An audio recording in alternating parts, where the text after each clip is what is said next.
samedi. Après seen opération boobu ñu tuddee opération de de désencombrement bi Descos def.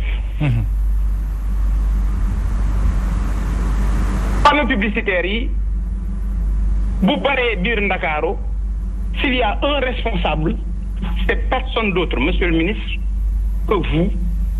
Quand je dis vous, c'est le gouvernement de Macky Sall et le président Macky Sall en personne. Parce que li indi prolifération ou ces panneaux publicitaires, c'est l'acte 3 de la décentralisation. Voilà un échec patent de cette politique de décentralisation. Et je m'explique. L'acte 3 de la décentralisation a permis à tous les maires des petites communes de délivrer des autorisations à titre précaire et révocable. Et malheureusement, bi ko ville de Dakar doon joxe, il y avait aucun problème.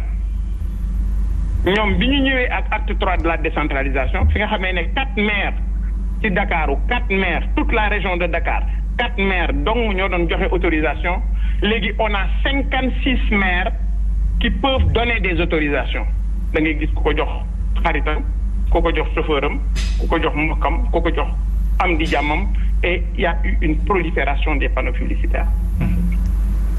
loolu ci ngeen sukkandiku monsieur le ministre. Aujourd'hui, vous envoyez des familles tout entières dans une situation de précarité extraordinaire parce que famille yooyu dañu ñàkk seeni liggéey parce que ci panneau publicitaire yooyu lañu doon liggéey. Et je dis bien li ko waral du lenn et je vous mets au défi. Aujourd'hui li ngeen ko tàmm defee noonu ngeen nekkaat di ko defaat mooy fexe jël un marché fexe jël un business bu nekk ci ay loxo sénégalais pour waajal ay étrangers jox leen ko et c'est ce que vous êtes en train de faire depuis 1 an yéen a ngi koy waaj et ce que vous appelez oui les axes yi ñi ci nekk nañu jóg nañu leen dindi panneaux yi parce que tout simplement il y a un géant européen et je le dis devant tous les Sénégalais ñu ma déglu bu baax ñu bàyyi xel li may wax il y a un géant européen boo xam ne dañ ko bëgg a jox la publicité à Dakar donc li ñuy def yëpp du lenn yoonal la parce que c'est ce qu'ils ont l'habitude de faire et malheureusement c'est ce qu'ils sont en train de faire dooleel étrangers yi nërmeel les locaux et les nationaux pour tout simplement gën a dooleel ay étrangers man Bougane bi sama wax féetale naa ko boor parce que man yàgg nañ may xeex et pour vous en convaincre si vous avez les images vous pouvez les projeter je vous ai envoyé ça. On a les images mi ngi daw ñu gis ko. On a les images.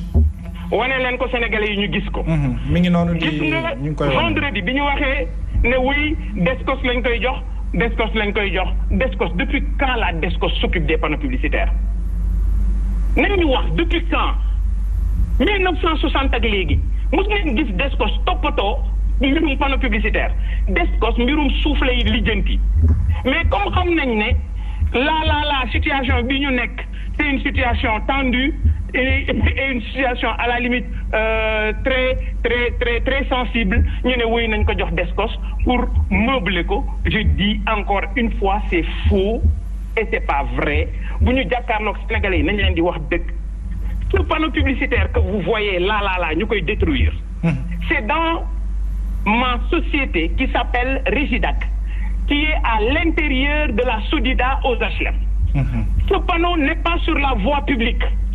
Ce panneau est à l'intérieur d'une propriété privée parce que Régidac foofu la nekk depuis 2007 suñuy machine d'impression suñu atelier métallique et cetera foofu lañu nekk donc panneau bi ci biir propriété privée la nekk Poquelin bi dañ ko jël di yóotu panneau bi ci biir yàq panneau bi nga xam ne moom moo nekk ci biir parce que panneau bi ça appartient à Bougane.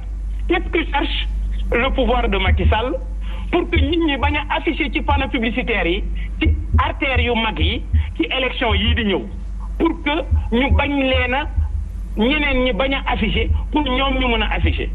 Je l'ai dit et j'ai parlé au préfet de Dakar moom si boppam woo naa ko je lui ai dit ce que vous avez fait c'est méchant c'est mesquin c'est pas républicain et c'est extraordinaire c'est de la méchanceté parce que mënoo comprendre nit am alalam ni ci liggéey nga ñëw fekk ko un panneau de 120 mètres carrés qui est dans une propriété privée je répète ñu yàq ko comme ça parce que il pense que oui Bougane daf ci affiché ci autoroute bi daf ci affiché image am inchallah bu élection yi jotee ce panneau c'est en location annuelle. D'accord. Et ça c'était un coup de cœur coup de gueule boo xam ne du moins jàppoon naa ne war naa ko wax moom monsieur le ministre parce que jotuma ko awma contact am mais monsieur le ministre de l'intérieur bi nga xam ne jot na am naa contact am woo naa ko wax naa ko parce que am na loo xam ne waruñu ko def les Sénégalais waruñu ko def ay nit ñoo xam ne dañuy liggéey te dara taxu leen a jóg lu may ñàkk seen doole nangu ñoo topp ci ginnaaw kenn. Je trouve ça mesquin, je trouve ça irresponsable et je trouve ça méchant. D'accord. Voilà. Merci beaucoup président Bougane Gueye Dany ñu di la jaajëfal xam naa ne monsieur le ministre dina la tontu andi moom itam tontu par rapport ak say préoccupations monsieur le ministre ñoo ko déggandoo moom nag en sa qualité responsable Régidac nag mooy société boo xam ne day yëngatu ci wàllu panneau publicitaire Bougane bu baax. C'est vrai amuñu contact. maa ngi koy nuyu bu baax. moo ne ni rek encore. xam nga lii man da ngeen dem ba lem ma ne ma émission bi day jeex. lii mooy aussi ya taale boobaale. c'est-à-dire que parce que télé bi. parce que ba ngeen may waxu leen ma lii.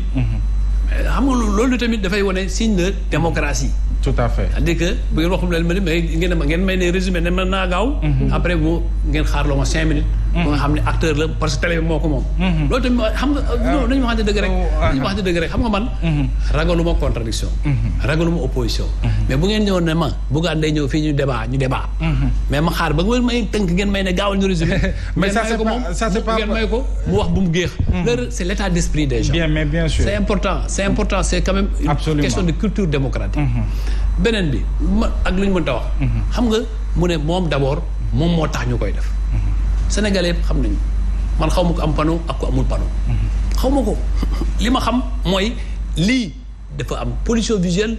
lii respecte ay normes d'un urbanisme bien conçu il faut que ñu jël ci ay matukaay te matukaay yooyu Sénégalais yëpp d'accord ni mbir mi dafa dem ba ëpp loxo. kon la kuléal il faut ñu jël ci mbir bi te beneen bi wax na li mu wax ci maire yi ñoom dégg nañu ko. ku ci nekk comme que nee na tekkuñu dara ñoom. ku ci maire yi danañ tontul seen bopp. mais lii organiser publicité ci Sénégal mu ngi daté de 1983. 1983 am na yu bëri yu si juddu. kon ala kulli alin loolu war nañ ko mën a xoolaat te buñ ko waree mën a xoolaat ñu dàquñu waxtaan. dàquñu xool lañu. mais dàquñu aussi nit di liggéey mais waroo yàq aussi lu nga xam ni. ñëpp a ko bokk. beneen bi wax na mbirum Descos. mais Descos liggéey mooy lan mooy l'occupation des sols. mooy xool est-ce que li occupé sol méngoo na ak li sart yi mais ba panneaux yi est-ce que ci domaine privé lañ ko def panneaux yi ci sol lañ ko def ci dans des espaces publics espaces publics yooyu ça relève de l'ordre public mais loolu nag mënuñ ko waxee xol wax ne ay am nga tooñ jàmbur président Macky Sall vraiment am na yeneen soucis yu am que di xool Bougane lu muy def ak lu mu dul def franchement parce que nga xam ne am nga jafe-jafe sax pour déposer liste Ndakaaru pas ça non xam nga loolu tamit mu ngi ci ay luy tubaab di wax il est dans ses illusions c'est-à-dire que fii li ci kanam rawul bët li ci kanam li ma bëgg rek mooy bu ñu demee ba pare ba lépp jeex li ci kanam rawul bët tey la ko wax fii li ci kanam rawul bët. loolu ci simple que ça. mi ngi noonu kon aussi la prochaine fois ngeen respecté aussi. seen invité waaw dañoo nekkoon ci seen invité non bi ngeen may invité. c'est-à-dire mais nañu respecté suñu invité. parce que tey am na keneen. ki nga xam ne mu ngi ci leneen bëgg na fi intervenir. dëgg la mais dama la koy parce que yaa moom mbir mi rek lu ma ci neex laa ciy def. d'accord mais monsieur le ministre damay dalal sa xel ñi ma toogal samay nawle lañ. non loolu moom amuñu ba fii ñuy dugg fii nii amuñu benn information que ni moom day dugg ci ligne bi loolu pour dalal sa xel parce que amuñu aussi tamit benn intérêt di la andi fii aussi dem di la suñu tey mais man dama ne la man ragaluma loolu. voilà man ragaluma ko. voilà ñun suñu